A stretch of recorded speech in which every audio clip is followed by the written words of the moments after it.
Olá pessoal, todos bem-vindos a mais uma aula do canal Gênios da Física. Hoje nós vamos iniciar uma nova playlist no canal denominada Física Conceitual, tá? E nessa aula de hoje vamos falar sobre temperatura. Bem, antes de adentrar sobre o conteúdo, né, o que vem a ser matéria, pessoal, né? Então a matéria é uma substância que compõe os corpos, né? Então essa substância na qual os corpos são compostos, né? Nós, fisicamente falando, nós sabemos que são os átomos, né? E as moléculas, né? Então, o átomo, em geral, é um elemento, por exemplo, lá da tabela periódica isolado. Já as moléculas, né? Elas se unem através das ligações químicas, né? Covalente, iônica, para formar estruturas um pouco mais complexas, né? Essas estruturas, em geral, nós chamamos de molécula, né? Por exemplo, a molécula de água, né? H2O, dois átomos de hidrogênio e um de oxigênio. Bem, então a matéria é formada por átomos e moléculas. Esses átomos e moléculas, pessoal, eles vibram, né? Eles estão em constante movimento, eles vibram, eles colidem, né? Eles giram, eles transladam, claro. Dependendo do estado na qual esse agrupamento de átomos se encontra, né, se é um gás, um líquido, etc., eles podem ter uma liberdade maior, né, de movimentação. Então, alguns podem transladar, outros só podem vibrar, outros podem girar, colidir, etc. Tá? Então, esses átomos, eles, em geral, têm esse tipo de comportamento, né? Vibrar, colidir, girar e transladar. Tá? Depois eu vou falar especificamente sobre os átomos, né? Puxando essa seta aqui para a direita. Eu vou seguir aqui o raciocínio para definir temperatura. Então, a matéria é formada por átomos, moléculas. Esses átomos e moléculas vibram, giram e transladam. E esse tipo de comportamento, fisicamente falando, nós sabemos que a grandeza física por trás de mapear esse tipo de comportamento é chamado de energia cinética. E aí, nós sabemos, né, é que ao fazer essas medidas de vibração, colisão, giro e translação, o que você em geral determina, né, na verdade é uma energia cinética média, né? Então quando tem um agrupamento muito grande de átomos, o que você vai tirar em geral de conclusões físicas relevantes são médias. Médias na energia, média na energia cinética, você vai tirar médias de valores de quantidades físicas, tá? Então, isso está diretamente relacionado com a energia cinética média, né? E lembra que essa energia cinética média, ela na verdade é o grau de agitação, né, desses átomos, dessas moléculas. Então, se os átomos e as moléculas eles vibram mais, né, a energia cinética média é maior, né? Se eles vibram, giram, transladam menos, né, então essa energia cinética é menor. Então há uma relação puramente direta entre o grau de agitação desses átomos e moléculas com a energia cinética, tá? Média. Esse grau de agitação desses átomos e moléculas, ele está diretamente relacionado e é proporcional à temperatura do corpo, né? Então a temperatura dos corpos, né, sejam átomos, moléculas, etc., se esse grau de agitação é alto, se a energia cinética é alta, você tem uma variação de temperatura maior, né? Então, essa temperatura, pessoal, ela é uma medida física, né? E ela, em geral, o que você mede na prática é uma variação, né, da temperatura. Então, por exemplo, quando você mede a temperatura do seu corpo, né? Então você vai tirar aí uma variação de temperatura entre o seu corpo e o termômetro, né? Então o que você está medindo ali é uma variação de temperatura, não é a temperatura propriamente dita do corpo, né? Então o que em geral nós medimos é exatamente isso, né? O que você mede na prática é a variação de temperatura, não a temperatura propriamente dita, tá? Então essa temperatura do corpo, né, na verdade é uma medida, né, desse grau de agitação dessas moléculas, né? É uma espécie de valor médio aí da energia cinética. E essa temperatura, né, essa medida ela pode ser expressa, né, em alguma unidade, né? Em geral, as unidades no SI de medida de temperatura é o Kelvin, mas você tem como expressar o Kelvin em graus Celsius, o Kelvin em graus Fahrenheit ou qualquer outra escala criada por você, né, que esteja no laboratório executando uma certa medida. E o aparelho que executa a medida de temperatura, que vai medir o grau de agitação desses átomos, dessas moléculas, é chamado de termômetro. E o termômetro ele tem como princípio básico, né, a lei zero da termodinâmica, que é a lei do equilíbrio térmico. Tá? Bem, a temperatura do corpo, pessoal, né? Então, quando eu digo que um corpo está mais quente, né, significa dizer que ocorreu uma variação de temperatura positiva, né? A variação de temperatura é a temperatura final menos inicial. Então, o que você mede é exatamente isso, é a variação de temperatura. Então, se a variação de temperatura foi positiva, significa dizer que aquele objeto, aquele corpo, né, ele está mais quente.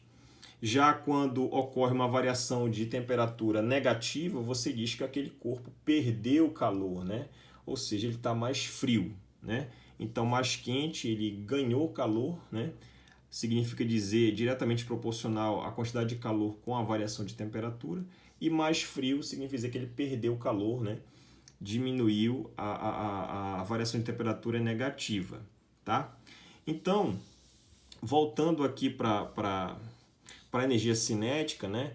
Então, quando você fala de energia cinética, aqui entra, por exemplo, um princípio fundamental da física, que é o chamado a conservação da energia. Então, a gente sabe que a conservação de energia, ela diz que num sistema fechado, né, a soma de todas as energias é sempre uma constante, é sempre preservada, é sempre inalterada. E existem várias formas de energia, pessoal. Tem a energia elétrica, tem a energia potencial elétrica, tem a potencial gravitacional, tem a energia cinética, tem a energia elástica. Então existem várias formas de energia na natureza.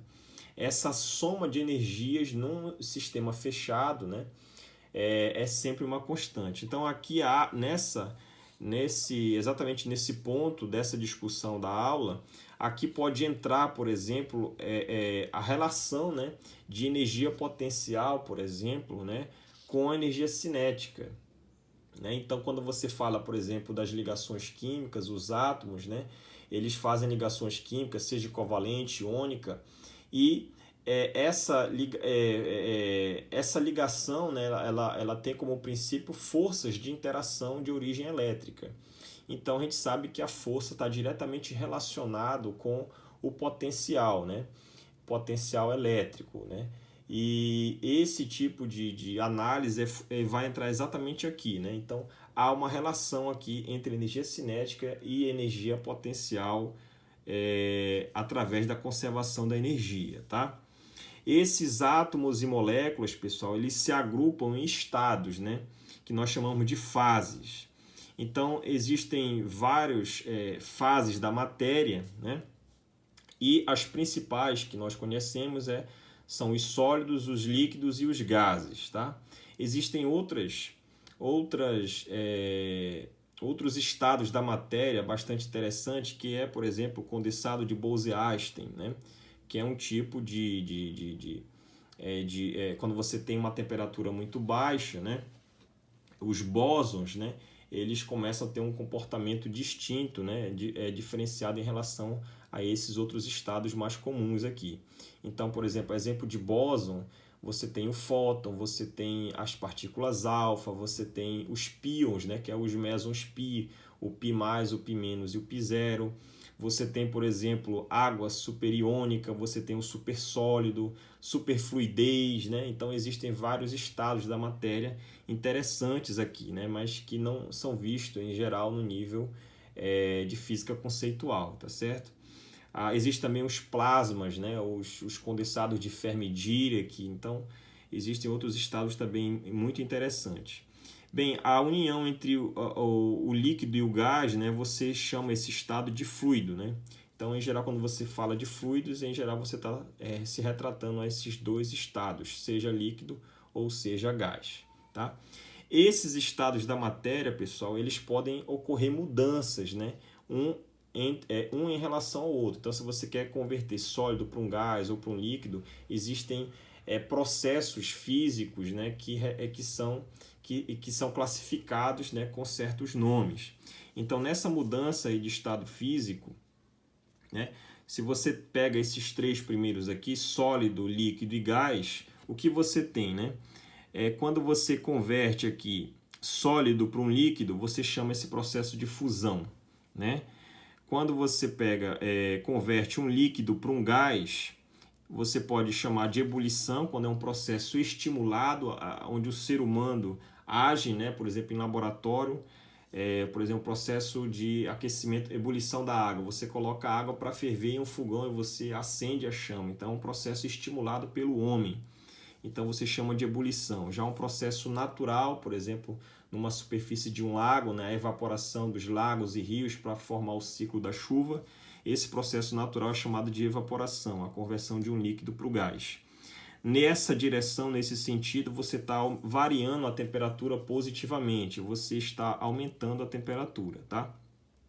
No processo invertido, né, ocorre a variação de temperatura negativa, você vai diminuir a temperatura, e aí quando você quer converter um gás para um líquido, ele pode ser classificado como uma liquefação, condensação. Liquefação é um processo estimulado pelo homem, utilizado em laboratório. Já a condensação é um processo natural, né? Quando tem noites frias, você sai logo ao amanhecer, quando você observa nas superfícies das plantas, nas folhas, você vê gotículas de água, né? Então ocorreu a condensação, né?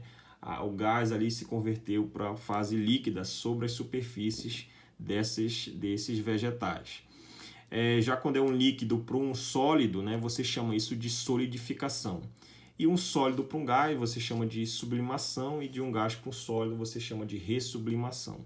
Né? Lembrando que nessa direção, nesse sentido, você varia a temperatura positivamente, e nessa direção, nesse sentido, você varia a temperatura negativamente. E a pressão, né? Então eu falei somente aqui da variação de temperatura. E a pressão? Então é sabido, né, que quando você também muda a pressão no ambiente, quando você tem esses estados principais aqui da matéria, também vai ocorrer trocas, né, mudanças, né?